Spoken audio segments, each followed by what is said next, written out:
Have you ever lost your voice after using it for a while? Maybe you were speaking or even trying to sing at a karaoke. If so, you need to check out this video on how to avoid losing your voice.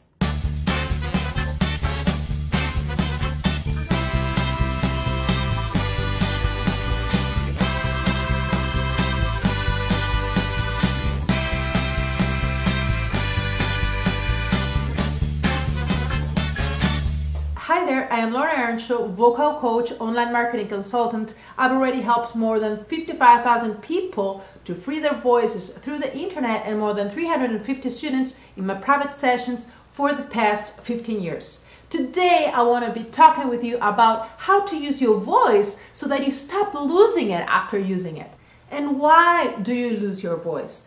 You lose your voice because there is an inflammation in the vocal cords. And you're not using the right muscles, the muscles that were created in order to perform that action. What's going to happen is that other muscles in your body are going to compensate and they're going to start doing somebody else's job. When this happens is when we end up having abuse, when we end up getting hurt, and when we end up creating these vocal disorders. Which is very common, is that most of the people who have never trained their voices, they don't have, for example, the proper vocal technique in order to breathe, in order to support what they're saying.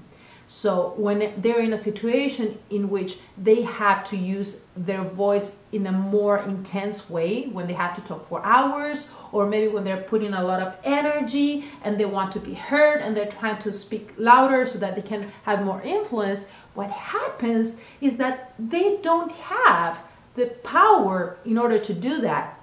And because this power should be created through their breathing support, first of all, the breathing support, which is the way that we are breathing, that would be the foundation, we end up compensating and doing all this strain with the larynx muscles. This is what creates this sensation of hoarseness, because there is an inflammation of the vocal folds and there is air going through the vocal folds that are not making the vocal folds vibrate. The vocal folds get inflamed and they don't really close the way they should in order to create a constant and stable tone. So what do we do in order to avoid this hoarseness? We need to prepare, we need to learn how to use our voices. We do that by applying what I call the 5 steps in order to use your voice correctly. What are these 5 steps?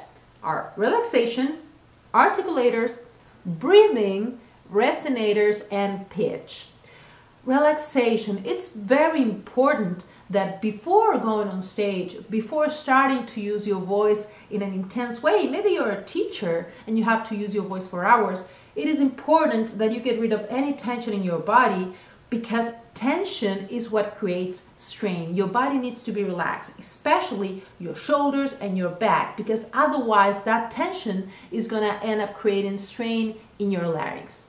What I usually do is, before using my voice, I do my relaxation exercises in order to relax my shoulders, my back, and you can check out these exercises if you click on the link that it's showing up right now here around somewhere, and then you will be able to receive this sequence for free if you sign up for my free program. Second, you need to work on your articulators. Many times we don't open our mouths when you're talking. So if you're talking with your mouth shut like this and you're mumbling, it's going to be very hard to be heard. So you're going to end up putting a lot of effort in order to project your voice. So it is extremely important that you learn how to strengthen the muscles of your mouth and engage your articulators. We need to use our breathing support. And what is the breathing support?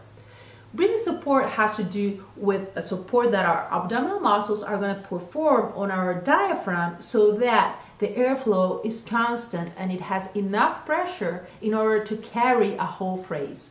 What happens is that when we don't have the right vocal technique, the right breathing, we end up using, for example, the chest breathing, in which you are getting a very small amount of air, you lift up your chest, and you're not really supporting your breathing. Your support should come from here.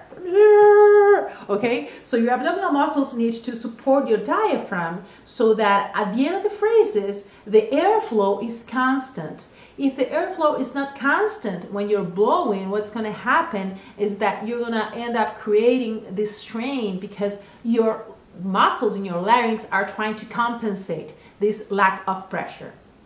So we need to work on the abdominal breathing. First of all, brief abdominal breathing is a more complex breathing, but it's essential especially to sing and to sing high notes, but it's also necessary when you're talking, for example, in front of an audience.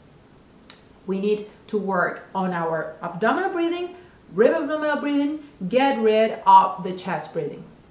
Resonance. So what is a resonance? We need to project our voices. What happens many times is that maybe you don't have a good way to amplify your voice, so your voice is like super low and it's hard to hear. So when you're trying to speak in front of an audience, you start screaming.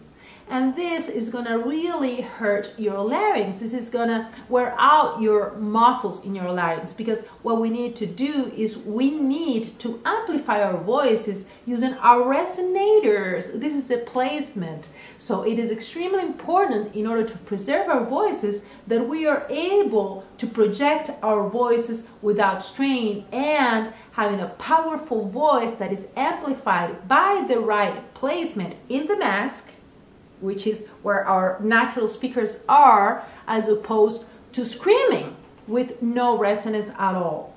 It's the same thing as if you didn't have a microphone and you need to scream.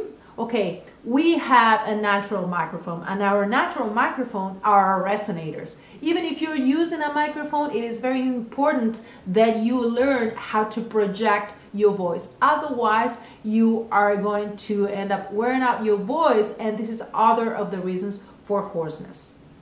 And pitch. Many times when we're in front of an audience, we end up changing the pitch of our voices. There is a pitch in which your voice is going to sound better. Of course, we don't want to speak in a monotone like this, but many times if we're speaking either too high or too low, this might end up creating an extra effort in our voices. For example, if I'm talking like this, I'm actually putting everything inside, my voice is not projecting. And as opposed, if I'm speaking like this because I'm super excited, this is going to be bad as well. So it is important that you find that sweet spot, the point where your voice is going to resonate, it's going to be full, it's going to have power, and it's going to have a balanced tone. So as always, I would like to know, what do you think about this? Are you used to getting hoarse? Do you usually get hoarse? What do you do to avoid this? What have you done in the past? So if you like this, please share it to your friends and help me put the word out there. If you haven't done it yet, you can sign up and download my free guide with the 10 speaking mistakes that are holding you back and how to fix them. You just have to click the link that's showing up right here, and you're gonna love this. You're gonna get the PDF, and also you're gonna get some exercises. The exercises are gonna be extremely useful as well if you want to stop getting hoarse after using your voice. Thank you so much for being here, and I will see you next week. Bye-bye.